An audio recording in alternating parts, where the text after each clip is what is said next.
Hi everyone, my name is Ignacio Vargas, the admissions advisor for the IECD program here, and we'll be starting the presentation today for the student panel program Q&A today, happening here at 12 p.m. Pacific Standard Time.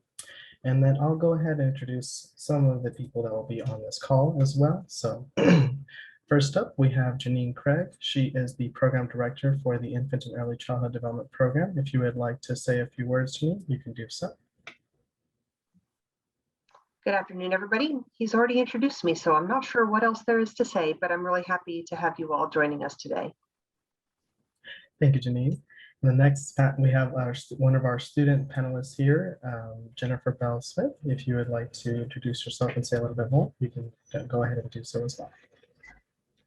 Okay, I don't know how much you want me to say now. Hello, everybody. Welcome. I'm Jennifer Bell Smith. I am a pediatric speech language pathologist. I've been in the program a few years, and I am at the doctoral stage right now. And it's been a great ride, but I assume you want me to say more later. Yes, thank you so much. Much appreciated. And then we also have another student panelist. His name is Joshua Metz. Actually, Joshua is not able to join us today. So Jennifer, it'll be the Jennifer show. So glad that you're here. But my name is Erica Fichter. I'm the Director of Recruitment and Admission at Fielding. So I'm on the same team with Ignacio, but work very closely with Janine and are just excited for you all to be here today and hear directly from the perspective of one of our current students. Thank you so much. And since I already introduced myself, we can go on ahead into the next slide, and which will be some of the questions that some of our students have asked and some questions to ask for the panelists, so Jennifer. But yeah, we can get started with first question, which would be, Jennifer, what is your professional academic background and why was the Infant and Early Childhood Development Program appealing to you? Okay, well, my academic background is I have a bachelor's in linguistics and psychology from UCLA. I have a bachelor's in communication disorders from Cal State Fullerton. And I have a master's in speech language pathology from Eastern Michigan University, and I have a master's in infant early childhood development from Fielding. So I hope a year from now to add to that, to say I have a PhD.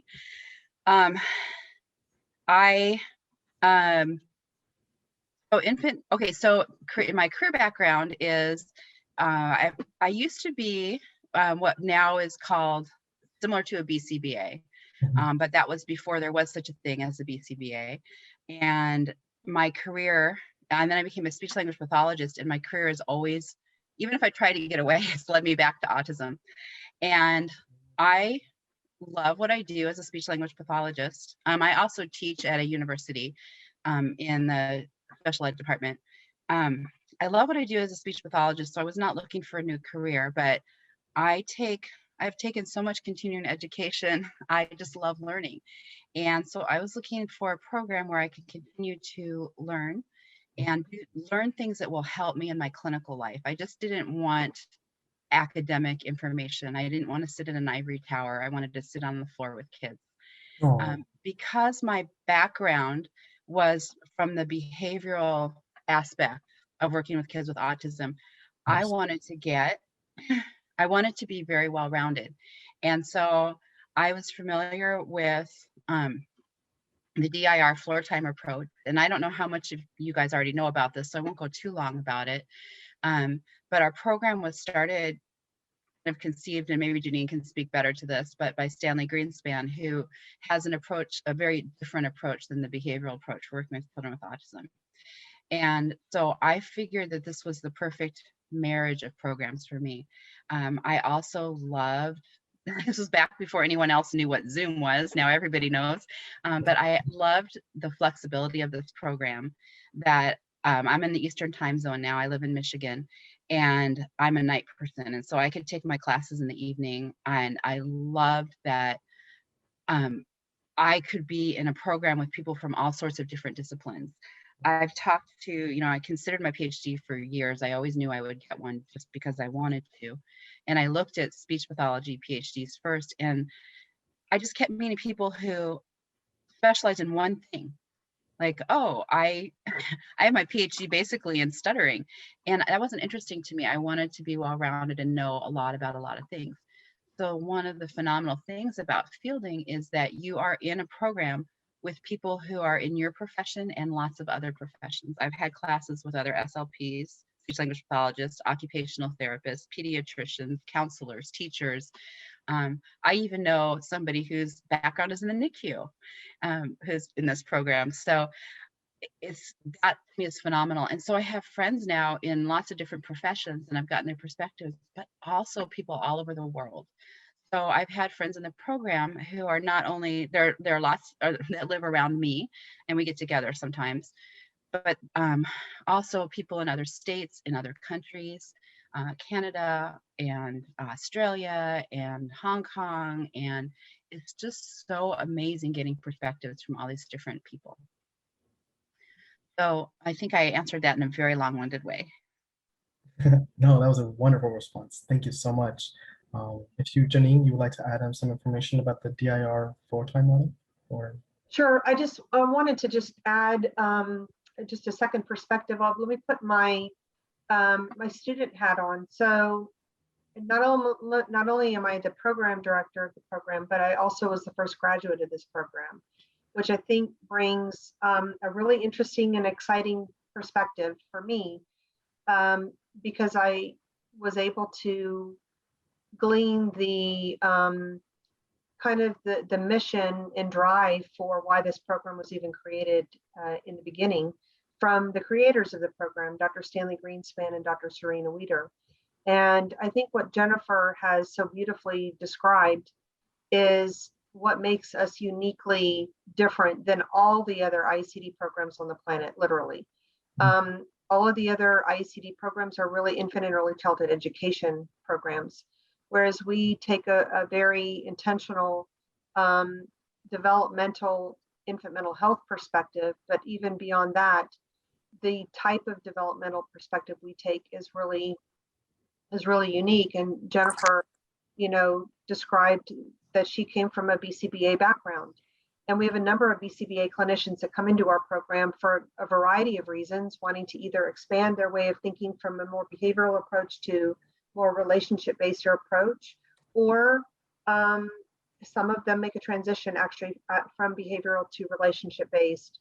And it's really up to each student individually. But part of the beauty of the program is that we come from our professional area of expertise, and we are surrounded by others who may or may not be in our practice. So I come from just at my 40th year of neonatal intensive care unit work. So I come from a really unique niche perspective. And but I would be in classes with Jennifer.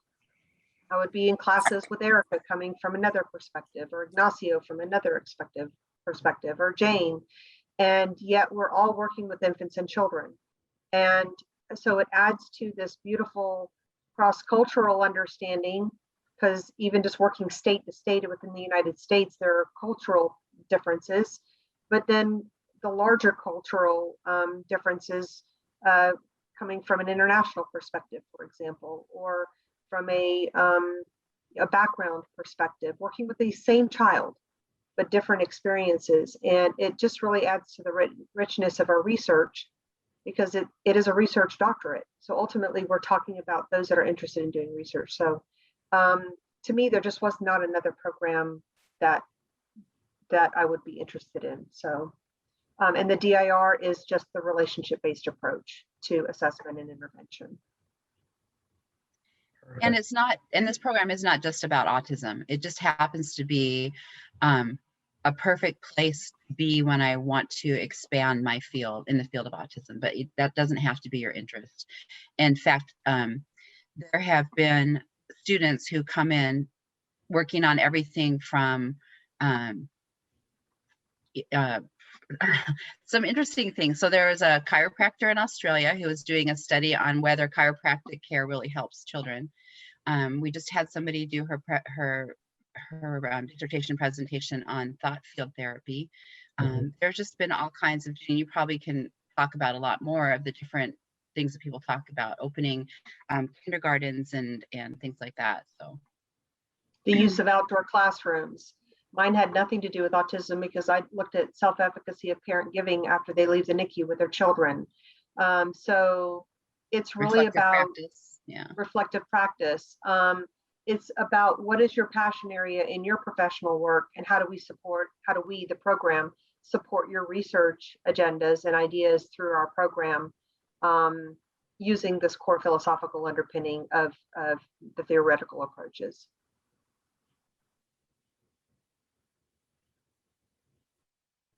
Perfect. Thank you so much, both of you, for sharing your responses in regards to this program specifically. And I kind of want to follow up into the next question. Does what you were doing before or outside of fielding impact your experience or goals in the program? How about you start, Jennifer? I'd say it's bi-directional. So I've continued working throughout my time at fielding. And it's been really nice because every class, every assignment that I have, I'm able to pull in my experiences and use my clients as case studies. And it's been such a variety, and it's been wonderful because it helps me look at this child from a different lens and a different perspective, and it helps me help them. So I've been able to use my clinical work to help my schoolwork, and I've been able to use my schoolwork to help my clinical work. I see. Perfect. Yeah, I would concur, and I would say absolutely. What you're doing before or outside of fielding really needs to impact your goals while you're in the program. That's the driver of it. So I like to share with folks that, when you're in a bachelor's degree program or a master's degree program, the model is usually you've got a professor who is kind of lecturing information, content, sharing that, and the competency measures are you take a test and you show that you understood what they taught you, right? Whereas in a PhD or becoming a PhD is about taking your journey, your experiences of what you're doing before and outside of the fielding program, taking that lived experience and taking our courses to build upon that, to build meaningfulness for the goals that ultimately become your dissertation, ultimately become your research agenda. So rather than us pouring into you content, you come with the content, we pour into you the methodological approaches to how to do research.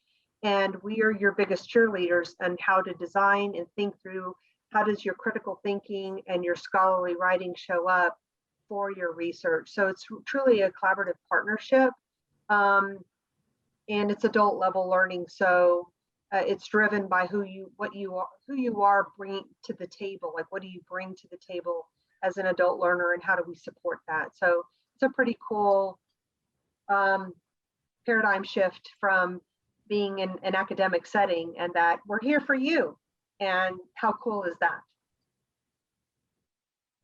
Yeah, it's a really great experience. And I know from like previous conversations as well with prospective students and also current students as well, they've mentioned that collaborative experience and just having that education, blended education has been a really great experience. So kind of following into that, what has been one of your favorite experiences in this program, Jennifer and Janine? You want to go first, Janine? Oh, you go. Excuse me, I'm sorry, I'm sick. I'm vaccinated, and so I finally took my mask off, and now I have this cold. But anyway, so I kind of share some of my favorite experiences. There are so many. One of the great things, because I'm in Michigan now, is going to Santa Barbara every January. It's beautiful there. You don't have to go to Santa Barbara, but you have the option, and you can just tell your family you have to go. But they have fielding has sessions in January and July. July is in Chicago, which is really nice because it's a 4-hour drive from me. And since the pandemic, they've been online, but I think they're going back in person. And what I love about this is an opportunity to go and get information beyond what we're learning in our classes. And for instance, next week, or actually tomorrow, this week, I'm taking a class from a different, I don't know if you'd call it department or school. So I'm in a program. I'm in infant and early childhood development, and I'm taking something from the psychology program, and I'm also taking something from the human organizational development program. And so the learning never stops. So if you're just wanting to get a piece of paper, you're coming from a different perspective, you just want the PhD diploma, I really want information and knowledge, and this is, you can get out of this program what you put into it. In addition to having just your PhD, you can also get concentrations. And have you talked about that already, Ignacio, or is this the place? We had mentioned that in conversation with prospective students and the concentrations. I know there's quite a few you can choose from, but no, I have not specifically mentioned that here in this presentation. No. And So those are shifting. Oh, sorry. Should I not? Do you want to Those are address that? shifting too. What? Should I not address that then? Do you want to? No, go ahead. But if you want to, I'll go ahead and address concentrations. But I don't want to stop the flow of your favorite experiences. Oh, okay. So I've also taken classes from the program, a bilingual program, in bilingual education, and I've loved that. I've taken classes in reflective practice. I've been able to take classes from a lot of different people, but honestly, I think my favorite experience is just the interaction with both the professors and the students, and I feel like we're treated. We're not put here like the professors are here and we're here. I feel like we're colleagues, and they're so respectful. I've been reading some online doctoral program blogs, and I just keep hearing about other programs and how I feel like students are taken advantage of, and they're worked in unreasonable ways, and they're not respected, and their interests are not followed. And I have been able to, for all of my classes and my dissertation and anything I've been able to follow my interests. You can do your dissertation in anything, and the faculty is so supportive. And that's amazing. And I don't think that you're going to find that most places, honestly. The faculty and Janine. Thank you, Jennifer. So, I think as a student, one of my favorite experiences from this program was, beyond the obvious of meeting and being mentored by Stanley Greenspan and Serena Weeder, has been the lifelong friendships that I've made, and that includes Jennifer. Even as a student, I'm the program director. She's a student, but your visual was so perfect, Jennifer, because it is not about the kind of stereotypical power differential from having a professor-student relationship or program director faculty student relationship. It's not that. We see you as our colleagues, and we all learn from each other, and it's really a wonderful experience. Now, hopefully, as faculty, we bring something to the table that is really important. So from that perspective, there's that. But it is an intentional way of being from me, program director head, to have a program that feels collaborative, it feels collegial, it feels like a rare space to be vulnerable and transparent about your fears and your excitements. It's a place to kind of put that all out to us so that we can coordinate research, because each one of us come from our professional practices where we can probably just off the top of our head, without looking at the literature, say, gosh, there are gaps in this, or I think we need to have studies on this, or we need to have the evidence that supports this. What we do is we come together and we explore that one with another. And by doing that, I learn so much. I have had such a wonderful pleasure to be with Jennifer in watching her dissertation unfold, and the study that she is doing and excited about is way outside of my bailiwick of expertise, because I'm in the NICU, right? But it is so exciting for me to be stretched and learn and grow, and also bring my area of expertise to the table all at the same time. And it's hard to describe that, except that that's what exists in our program, right, Jennifer? That's right. Oh, the concentrations. Aren't you proud that even at this age, I can have a full synapse come circular? Good thing. There's always continuous quality improvement happening. I'm always looking for ways that we can improve the program and consider new things, and concentrations is one of them. So we have an existing concentration within the IECD program around reflective practice and supervision, something that I think would benefit just about everybody. We also have a DIR 3-course series, which I'm just flipping this last week into a formal concentration. So we'll have that concentration. There are also opportunities for students to take concentrations that are outside of IECD, and it may be in the School of Leadership Studies, it may be in the School of Psychology, and different program directors are currently looking at what concentrations exist. So some of those may go away that currently exist, but there may be other ones that are created. So all that to say, just once you are interested in the program and look at concentrations, that'll be published on our catalog, and you can kind of take a look and see what things you might be interested in taking or not. So a concentration, unless it's changing, is you take 3 extra classes, and I kind of think of it almost like a little bit of a minor. So I got one in reflective practice and supervision, and that was the DIR one. Glad to know that it's going to be official before I graduate. And then I got one from the Educational Leadership for Change School, which was the bilingual education one. So I'll have 3 concentrations. So I'm just kind of, I think, a little bit of an outlier, because you don't have to do as much work as I've done. I know a lot of people who've gotten out of the program sooner. I've taken almost every class I possibly can, but again, my motivations are I love learning. So Perfect. That's a really great, thank you so much for sharing about the concentrations and also about the work in regards to being able to do so collaboratively with colleagues and faculty as well. Considering that, even though we have a very supportive environment here at Fielding, have you been able to encounter some of the challenges as being like a student and also working as a full-time worker, the challenges of that, and how did you balance the work in school and other obligations while being in this program? well, I don't work full-time, I work part-time.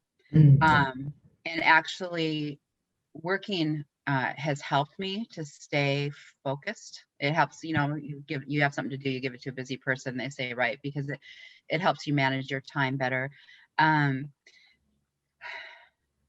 Me, my house is one big open, it's way too open concept. So to me, the biggest challenge isn't going to be what it's going to be for other people. It's having my own private space to work and do classes. I can't, honestly, I'm sorry, they're not paying me to do this. As far as challenges, I guess there's been a couple semesters when I've just had a lot on my plate.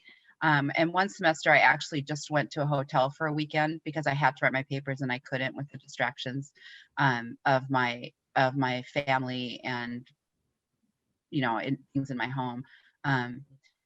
But I'm on the dissertation stage now, and it's taking me longer than I wanted to. It's taking me you write a proposal before you can turn your dissertation in, and that's been my biggest challenge, is like at this point staying focused, because I'm not accountable to anyone anymore. And when I had the classes, I had the due dates, and that was super helpful for me.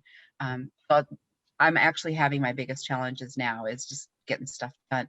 But I have support, so I meet with my dissertation committee pretty much every week, and I get to decide when we want to meet. Like because I was talking to them this week, and I was saying, it's taking me so long, and she said, you're working, and there's some people we don't hear from very often at all, and my committee has been amazing. They'll meet with me weekly. I'm sure sometimes I've met with them more than once a week when I'm working on something. So the biggest challenge is getting through the dissertation. And I know the dissertation is scary. It's not scary to me because really it's just a really long paper. And in fact, you're going to be writing 20 or 25 page papers, double spaced. So think of it as half. And the dissertation is really just like a series of papers, because you take all the different topics that you're addressing and then you're going to be melding them together. So it's not really nearly as scary as it sounds to think about doing a dissertation. So I'm out of order a little bit, but if I could talk about some things that might help them get through the program, is that okay? Okay. So if you are someone who is on a little more of a fast timeline than I am, again, when I came in, there's a lot of stuff I wanted to learn about. And so some classes I make my paper about this, and sometimes I make it about that. But what you can do, because in a lot of classes, not everyone, but in a majority of classes, you have flexibility about exactly what you write your paper about. And if you have an idea what you want your dissertation topic, maybe not your exact question, but the general topic to be about, when you write those papers, you can kind of sort of direct them to be about topics that you can then feed into your dissertation. So you'll have a lot of your work done already by the time you get to the dissertation stage. So that is a strategy that you can use that will make it go a lot faster than I've made mine go. I even did, before you do your concept paper, you have to write a comprehensive essay. And I even did my comprehensive essay about a different topic completely. So not the smartest way to go about it, but I was so interested in this topic and I wanted that information, and I ended up using it for what I teach at the university. So Yeah, I love that you said that, Jennifer, because one of the things that we do coming into the IECD program is we try to help you think about your dissertation literally from day one. And some of the changes that have happened after I came on board, and Jennifer was already here. So these are just some of the changes, but they really speak to what Jennifer's talking about. One of the things being, if you can think about your dissertation topic literally from day one, and we help think about what that even means. If when you are taking your courses, you're filtering that course content through your idea of research, it just enhances and gives you more material for when you do reach the dissertation phase. And if you do your comprehensive essay, which is a literature review on your topic for your dissertation, it gives you something that can serve already for your dissertation document, which, Jennifer, I love the way that you described it just being multiple papers put together, because it is in some sense. And so, I think getting back to some of the challenges, that is one of the challenges, is just students trying to figure out what they want to do for their dissertation. And I was a good example of that. I was a seasoned professional already in my work. I knew my topic was going to be on the NICU, but even so, it was a journey for me to kind of narrow down this 30,000-foot view of the NICU to a doable dissertation study. Like, don't solve, I heard this from my colleagues where I was working at that academic institution, quit solving the world's NICU problems in your dissertation. Just pick one subject, pick one problem, do one study, not a billion in one, and get in and get done. And so that's what we help you do, is figure out, how do you take something, the passion area, and narrow down the topic to something that is doable. The other challenge students have is the work-life balance. And so if you've done other degrees where you've got family or friends supporting you, you probably already know that unless they've gone through that same journey, they have no way of understanding exactly how hard it is for you.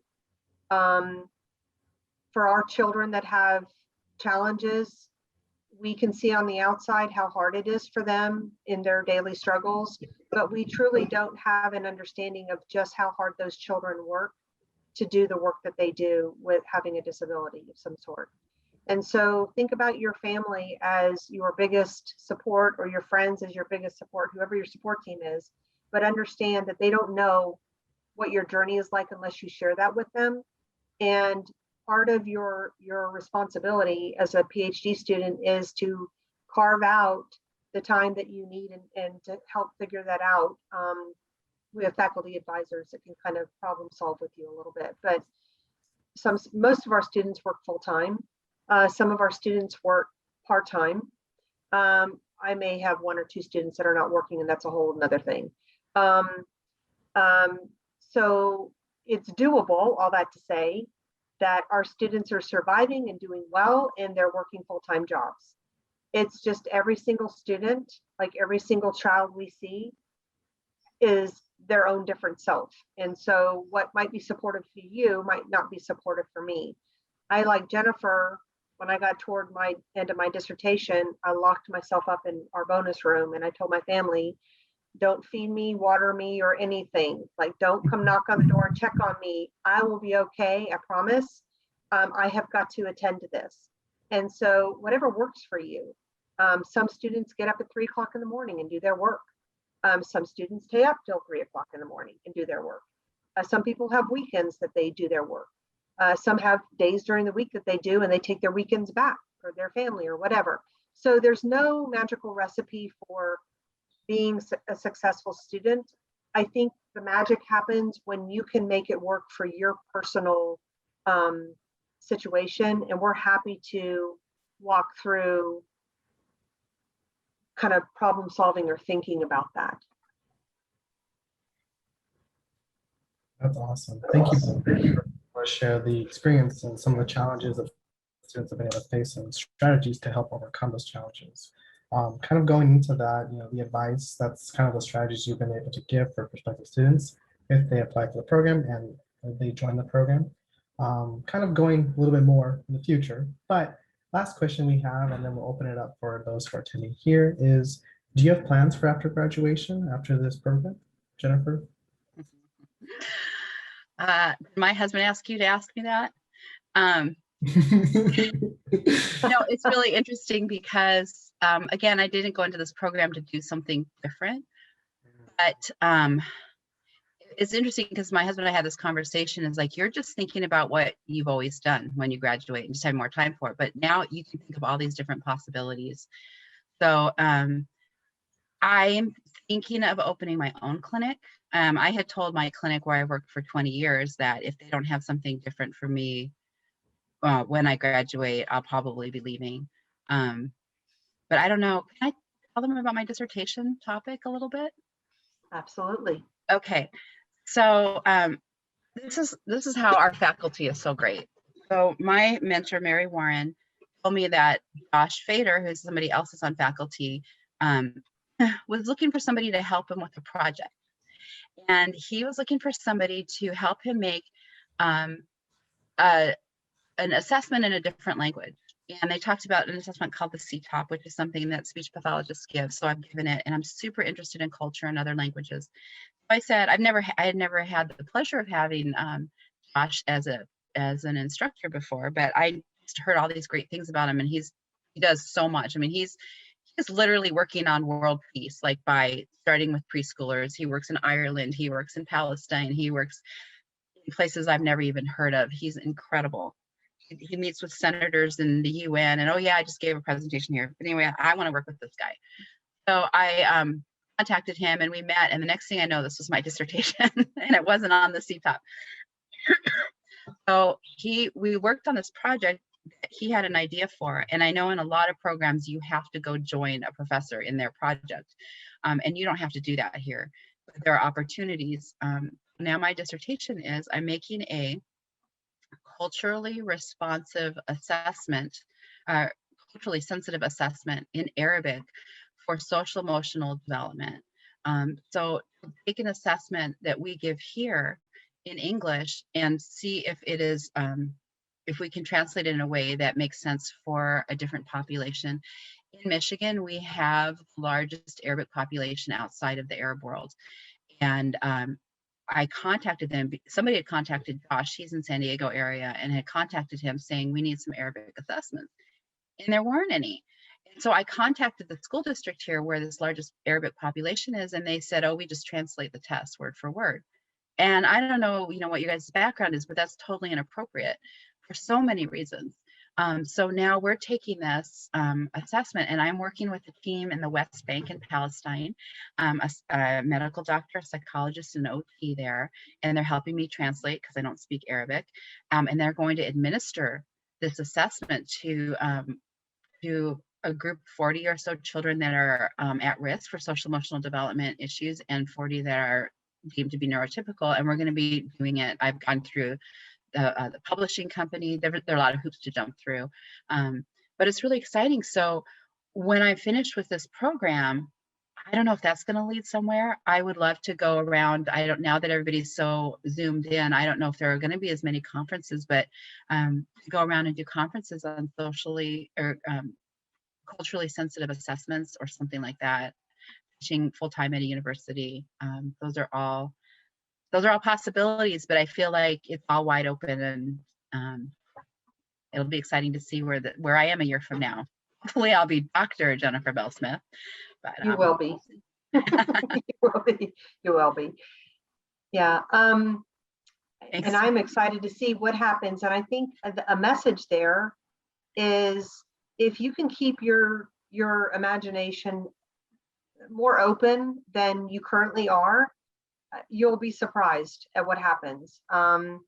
Clearly, I don't have plans for after I graduate because I already have. But I will tell you, I was already working in another academic institution. I was getting my PhD because they wanted me to serve as a department chair, and I needed to have my PhD. So I was thinking that's what I was going to do, working at that university. When I graduated, it's like all of a sudden I just became different. When you think like a researcher, when you become a PhD, you just think about things differently. And people who are in your advocacy groups realize that.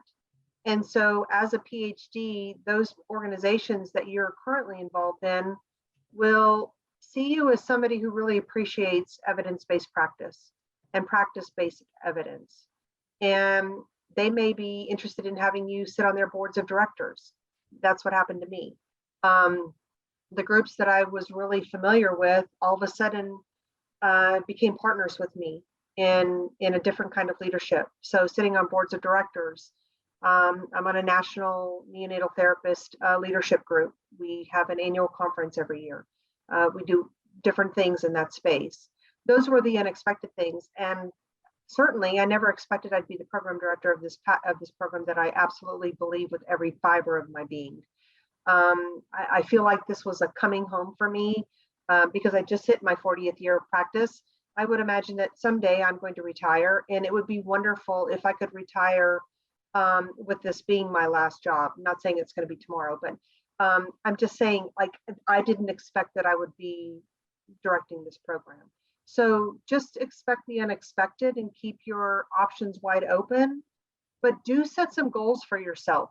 It's important that you know why you're getting a PhD, even if it's just, I really want a PhD because I want to know more about research. Make sure that research is in your goals, but do have some sort of idea about what you want to do with a PhD.